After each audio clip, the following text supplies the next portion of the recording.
Your questions, then come back to this question. All right.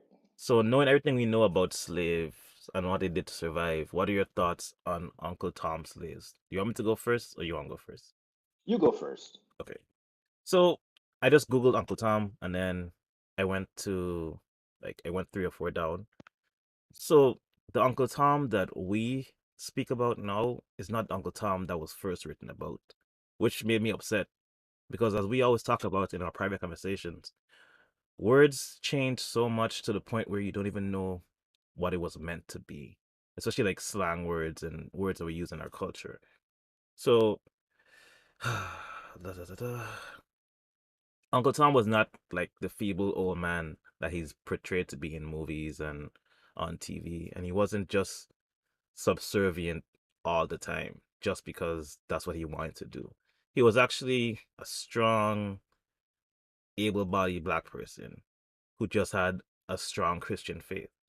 And this Christian faith produced itself more than being a slave would be.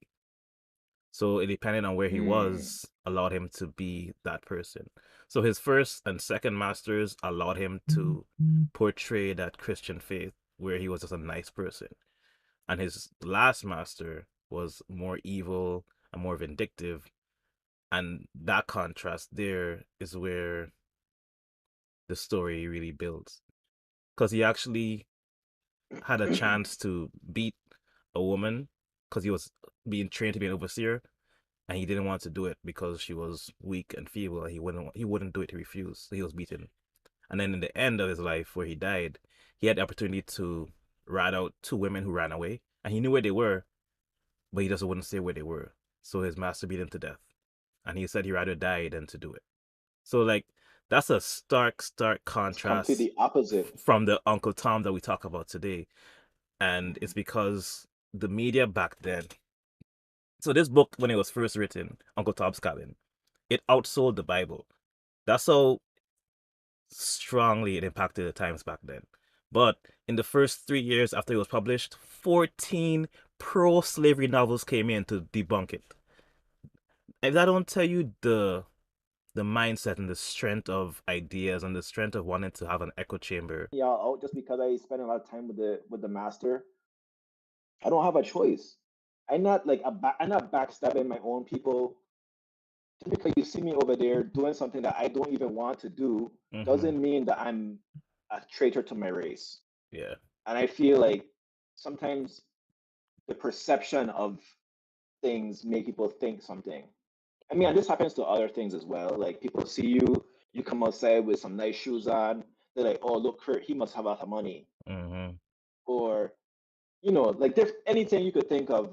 People are gonna perceive instead of like just assume instead of like confirming with you. Like if that makes sense. So, Yeah, that's so I don't know if you were done, so I'll let you finish, and then I'm gonna give mine. um the only thing I could do is just describe like the toms, but I don't knowing what I know now is like I don't even care about the term anymore because it doesn't make sense because it is not accurate. You know what that remind me of though? Mm, Like people using words in a derogatory way, such as like Indian giving, or not even just words, like whole phrases, mm-hmm, like Indian giving, or you gypped me and stuff mm-hmm. like that. Like these things that have racist history Yeah, for how they even came to be, and I feel like Uncle Tom is part of that too. yeah, It's like we using this thing that has a racist history. It's basically a word that meant something positive, but through racist influence turned into something negative. And then because people don't really know why the how the thing came to be, they just go along with it and continue using it in the wrong way until it actually becomes that negative thing. yep. Even how like the swastika has become a negative thing now Mm-hmm. because it was associated with this one racist group. Like racism ruins everything basically. Yeah. My thoughts on it is that I kind of feel empathy Mm, for people who are labeled as Uncle Toms. and I don't even know what word to use in place of it. Know that I know that it's Yeah. not the correct word, but Mhm. I'm gonna just keep using it for the rest of the podcast. Is that sometimes people were betraying people, like when the girl Definitely. rat her out for running away. Mhm. But then other times, people just perceiving you as doing something. And to me, like in both cases, I feel empathy though. Like even the girl ratting her out, Yeah. like I kind of feel sorry for her, really, because she only ratting her out because she was worried about her own survival. Yep. And sometimes people like to play it like, oh, well, you should do better. Like instead of like putting yourself first, you should always worry about everybody else. I mean, sometimes I think generally, yes, that's true. Like you should think of the greater good, Mhm. but sometimes your survival overrides your sense of morality. Like there's people who literally plead guilty to crimes because they were tortured, and Yeah. sometimes you want the pain to stop. You don't Mhm. necessarily, you're not thinking about, I'm not going to plead guilty because I know I was right. You're gonna be like, I just want this pain to stop. I just Mm. want to stop. I'd rather be either dead or Mhm. I'll just admit anything so this could stop. Yeah. So I just feel empathy. I don't Well, think it's okay, but I also have a hard time being angry at them yeah. at the same time. So I guess I didn't really answer the question. I just gave history. So when it comes to like slaves who actually enjoy doing this to be, I feel like they try to become like the masters. They want to be on that level of power to have that trip as well. So they would actually rat people out just for the sake of it, to try and maintain their status. And this makes me think about the conversation we had about going back in time, which I guess we're all going to talk about later, and thinking about having a different type of hierarchy and trying to survive slavery in itself. So when I heard Uncle Tom's, before it was like I got the reaction that people wanted me to give, which is like, yeah, you're a sellout. You're doing this thing just to appear pleasing to the opposition. Well, not really opposition, but like, you know what I mean? Like, you're trying to please someone else to try to fit in with them.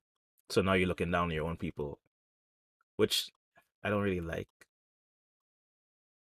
But everybody does what they have to do what they think they need to do to survive. Yeah, and that's another thing. I could even give a modern day example of that. Hmm. So on Facebook, I once had a person on my friend list. Hmm. Notice I said on my friend list rather than a friend Yeah. because they weren't my friend. But there was on my friend list a black guy, dark skin, Mm-hmm. who believed racism isn't real. And I had many discussions with him about it. And I soon came to realize that he was just trying to fit in with Mm. his white friends. Like Uh, everybody that he was friends with was white or Asian. They weren't black. And he gave me an example. One time I was like, dude, racism experienced it. And he gave me an example of it happening to him through colorism. mm. And in my head, I was like, if you could recognize it from your own people, Yeah. why you can't recognize it from white people? Mm-hmm. Like just because in your crowd you're treated well as the exception or whatever, Mm-hmm. doesn't mean that it doesn't exist. Yeah. But at the time, I couldn't communicate that to him. I mean, and to be fair, I didn't really care to because I was like, this is just ridiculous that you even saying it don't exist. Yeah. Like, it's like my mind is blown right now. Mm-hmm. But I guess he's the kind of person I could see back in the times if he was a slave, being the one who like always brown nosing, kissing the master's ass or ratting Mm-hmm. his own people out because he don't see anything wrong with it. Like he just wants to fit in. Like Yeah. sometimes I don't necessarily think that they're trying to survive. I think